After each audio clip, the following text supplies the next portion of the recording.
2024년 10월 헌법재판소 마비 사태가 심각한 문제로 떠오르고 있습니다. 민주당은 이재명, 문재인의 사법 리스크를 벗어나기 위해서 현재 기능을 무력화시키려는 음모를 꾸미고 있습니다. 10월 17일 3명의 헌법재판관이 퇴임하게 됩니다. 후임이 임명되지 않으면 헌재는 심리를 진행할 수가 없게 됩니다. 이는 헌법재판소를 식물화시킴으로써 윤석열 정부를 전복하려는 민주당의 음모입니다. 정부 기능을 마비시키는 데 목적이 있습니다.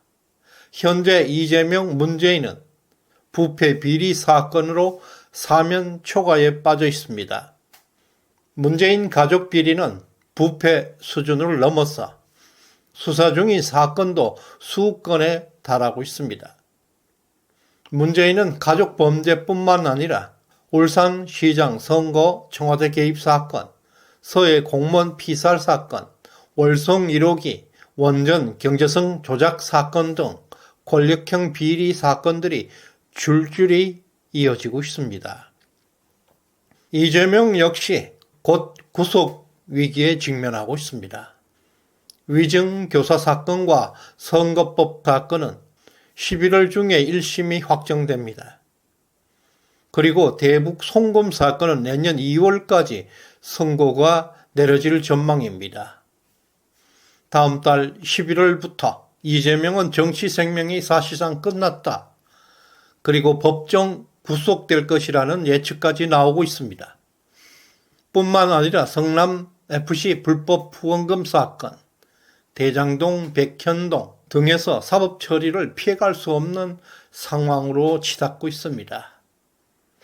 이들이 개인 불법 행위 처벌을 피하기 위해서 국가 시스템을 희생양으로 삼고 있습니다. 이준숙 방송통신위원장의 탄핵 심리는 중단될 위기에 처해 있습니다.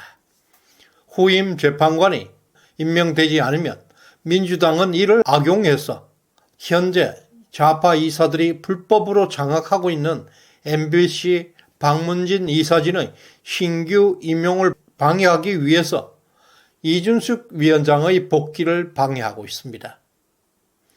MBC 정상화를 막기 위한 술책입니다. 이런 민주당의 악랄한 방해 공작으로 윤석열 정부는 집권 3년 차에도 불구하고 MBC를 정상화하지 못하고 있습니다. 언론을 장악하지 못한 정권은 이와 같이 지독한 위기에 직면할 수 있다는 교훈을 보여주고 있습니다.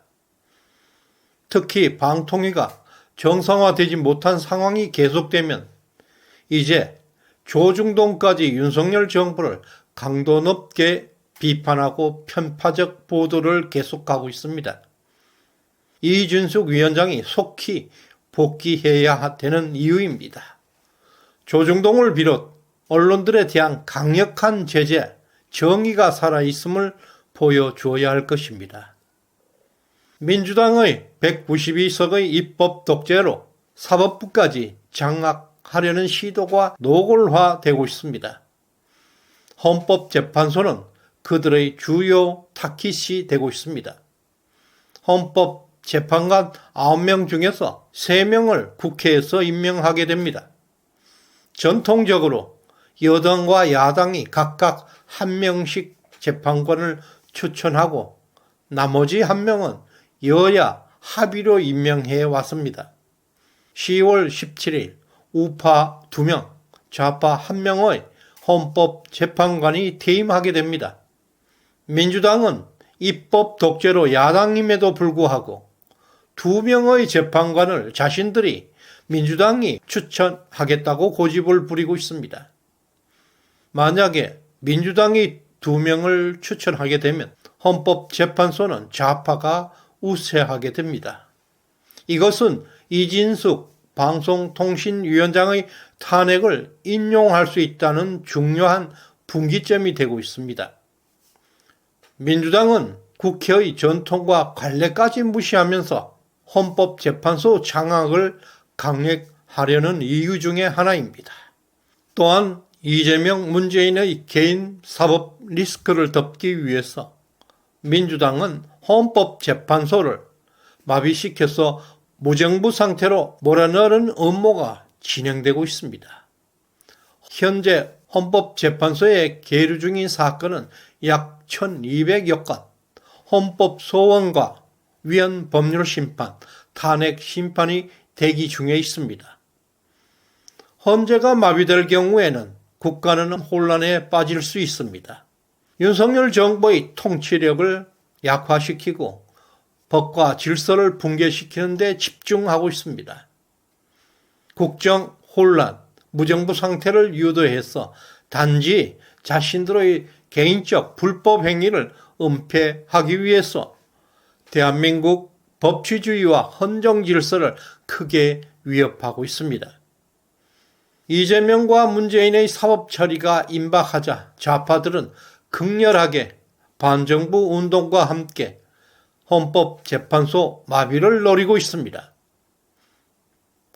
10월 17일 3명의 헌법재판관이 퇴임하게 되면 헌재는 사실상 마비될 위험에 처해 있습니다.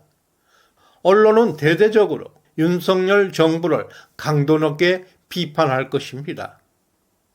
결국은 윤석열 대통령의 굴복을 요구하게 될 것입니다. 이것은 정치적 갈등을 넘어서 국가 존립이 걸려있는 대재앙으로 번질 것입니다. 악마들이 펼치고 있는 반역의 역사입니다.